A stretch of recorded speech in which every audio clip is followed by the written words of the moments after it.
Hi, it's Hope and welcome to the video. As you can tell by the title and the thumbnail, this is going to be my May TBR.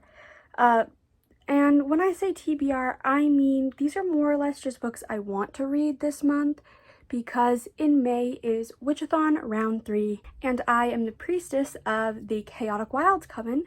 So I'm kind of just mostly mood reading within the prompts just because I'm currently also stressed out with school and life and all that, so I kind of don't want to have to stress about reading. Obviously, I'm going to try to read a shit ton of books as long as they fit within the prompts. But there are some books that I do really want to try to get to in May, so I'm including them here. So we will go through my list. Well, first, here's the bingo board. So every single book I show will include at least one of these prompts and I will mention them. And also for other books I read, it'll kind of fit at least one or more of these prompts. So the first book is Charm by Tracy Wolff, and this fits paranormal, features a quest, 250 plus pages, book with healers, portal fantasy, hyped book, a sequel, and simplistic cover. This pretty much does like half the bingo board. But this is the 5th book in the Crave series. I am a co-host for the Crave Along, which is a read-along of this series. But this, basically, in the first book, Crave, we follow Grace, she ends up having to go to a school in rural Alaska that is run by her uncle after her parents pass away. And little does Grace know that this school is a school for paranormals, and it's her navigating the world and all of that. And this is, yes, it's the 5th book in the series, but is the 2nd book that takes place chronologically, because this basically, there's a 4-month time jump in between book 1 and book 2, and this is filling in that gap of what happened and all of that. And I'm so excited to read this. I read it last November, and I'm so excited to do a reread. So yeah. Next is Radiant Sin by Katie Robert. This, I actually don't know much about it, except it's the 4th book in the Dark Olympus series, which basically is a almost like smutty Greek mythology retellings, but set in a modern time where the title of a god is essentially like the name of the god is a title, not an actual person. So for example, Zeus isn't a person, but it's a title passed down through family, if that makes any sense. So it's kind of like that. And this, I want to say, is Apollo and Cassandra. I'm gonna double check that. That sounds right, but also wrong at the same time. Yeah, it is Apollo and Cassandra, and that's pretty much all I know. To be fair, I know nothing about the original story around them. So I am going into this completely blind, but this works for spicy book, 250 plus pages, a sequel, and technically there's a circle on the cover. So yeah. The next book is The Accidental Apprentice by Amanda Foody, which is actually the Coven book. So this is the middle grade, where basically we are following Barclay as he lives in this village that doesn't really like magic. He is like an apprentice to a mushroom farmer, and basically when he ends up accidentally bonding with a beast, he acquires magic and is then shunned from his town and must kind of find his place and learn more about his magic in the world of magic. And I have already read this in the past and I really enjoyed it, so it's a reread. But I'm so excited to be rereading it because it was really fun and it's honestly really quick to read. And this works for features a quest, set in nature on the cover, and 250 plus pages. Also kind of on the same lines of The Accidental Apprentice is The Weeping Tide by Amanda Foody, which is the sequel. This is book 2 in the series, and we are switching locations from the forest to the ocean. So yeah, and this works for features a quest, set in nature on the cover, 250 plus pages, and a sequel. And then I also want to try to get to The Everstorm by Amanda Foody, which is the 3rd book in this series, and I believe we're switching Well, based on the cover, we're switching to more of like a desert vibe for the setting, which is, and the prompts are the same as the last one, which is features a quest, set in nature, nature on the cover, 250 plus pages, and a sequel.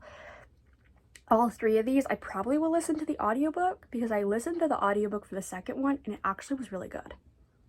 The next book is The Fine Print by Lauren Asher. So this basically is a like adult romance, which it kind of almost takes on the play of Disneyland. So essentially there is this amusement park called Dreamland that it's essentially kind of like Disneyland, and basically there's these three grandsons of the creator, and for each of them to get their inheritance, they have to do a specific thing, and this is about Rowan. And so I am just gonna read the back. So Rowan: I'm in the business of creating fairy tales, theme parks, production companies, 5-star hotels. Everything could all be mine if I renovated Dreamland. My initial idea of hiring Zara was good in theory, but then I kissed her. Things spiraled out of control once I texted her using an alias. By the time I realized where I went wrong, it was too late. People like me don't get happy endings, not when they're destined to ruin them. Zara: after submitting a drunk proposal criticizing Dreamland's most expensive ride, I should have been fired. Instead, Rowan Kane offered me a dream job. The catch: I had to work for the most difficult boss I've ever met. Rowan was rude and completely off limits, but my heart didn't care. At least not until I discovered his secrets. It was time to teach the billionaire that money couldn't fix everything, especially not us. My friend Mac has been raving about specifically the third book in this series. But obviously I need to start with the first book. And I am really excited to read this because I've heard good things, but then I've also heard negative things. Like my friend Karina gave it, I think like 1.5 stars or something like that. But then on the other end, my friend Mac gave it 5 stars, and I trust both of their opinions. So I'm like, am I gonna fall in the middle? Am I gonna lean one direction? I'm not sure. But this works for a spicy book, over 250 plus pages, and I'm calling it a hype book because when in doubt, Lauren Asher is quite a hyped like author within the like indie community. The next book is King of Wrath by Anna Huang. This I do have a like physical copy coming in the mail, so I will be reading it physically. But basically this is like, it's almost like a marriage of convenience where you follow Dante, who is like an influential figure. He's rich. I don't entirely know exactly, but he's rich, and basically he ends up in a arranged marriage with Vivian, and I don't really know anything beyond that, honestly, except again, this is a book that my friend Mac practically has been yelling at me to read since she read it, and also she's currently reading book 2, and that's making me really want to read book 1 so I can read book 2 and catch up with her. But yeah, and this works for a spicy book, over 250 plus pages, hyped book, and simplistic cover. Next is Lore Olympus Volume 4 by Rachel Smith.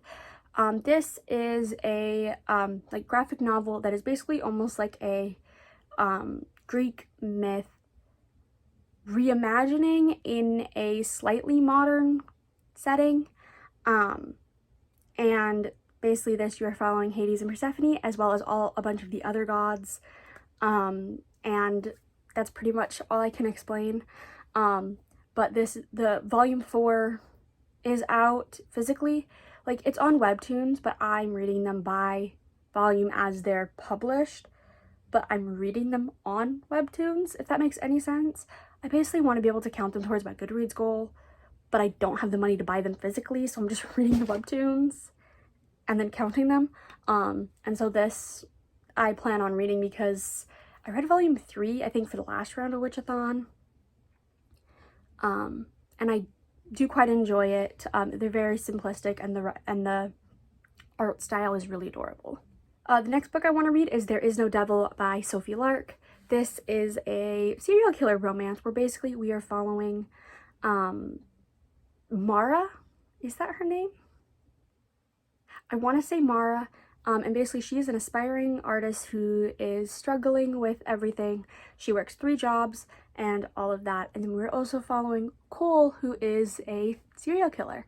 And when their paths cross, because Mara ends up being an attempted victim of one of Cole's friends who is also a serial killer. Cole ends up getting intrigued with Mara because of like how she survived, and also just he has stalker tendencies, so it's also has stalking. And I really enjoyed the first book. I read it in February, and so I'm like, I should probably continue the series. And this is for Spicy Book, 250 plus pages, and a sequel. The next book is Hell House by Dakota Wilde. This I actually don't know anything about because my friend Clint, I think, sent me a TikTok or something with this book, and then I was like, that sounds amazing, want to buddy read it? All I know is it's a Why Choose romance where I believe there is 7 male love interests, and each one is based on the 7 deadly sins, and there's like a curse to make them that way. So it's like kind of paranormal, maybe? I honestly am not sure. So it might work for paranormal. Nature on the cover because flowers, Spicy Book, and over 250 plus pages. And this one I'm very curious because I had never heard of it until Clint sent it to me. So now I'm like, well, I have to read it. It's on Kindle. And also, along the same lines of Clint sent me a TikTok and now I'm interested in it and we might be buddy reading it, is Hat Trick Heart by Ella Market. All I know is it's hockey. It's hockey, it's Why Choose, and I think there's MM content in it too. I don't know. I think I heard hockey and was like, sign me up. I was just like, yep. Just tell me when I'm reading it.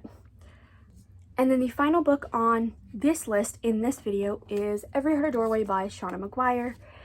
This is the first book in the Wayward Children series, which basically is a portal fantasy series where children can go into these other worlds through doorways and then come back into our world. But once they come back into our world, they cannot return to their world.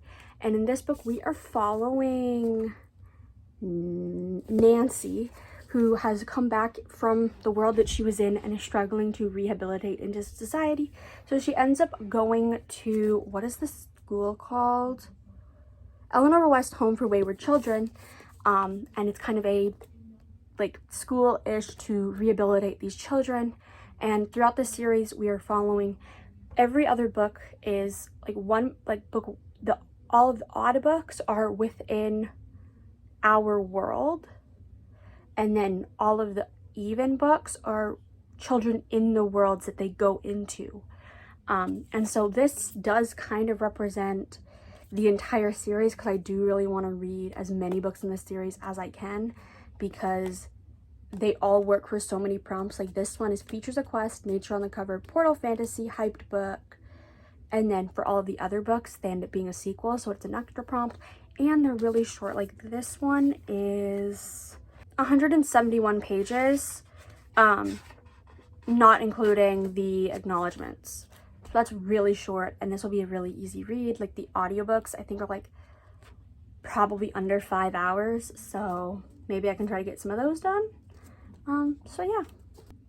Okay, I apologize if you can hear that out there. My dad is watching TV way too fucking loud.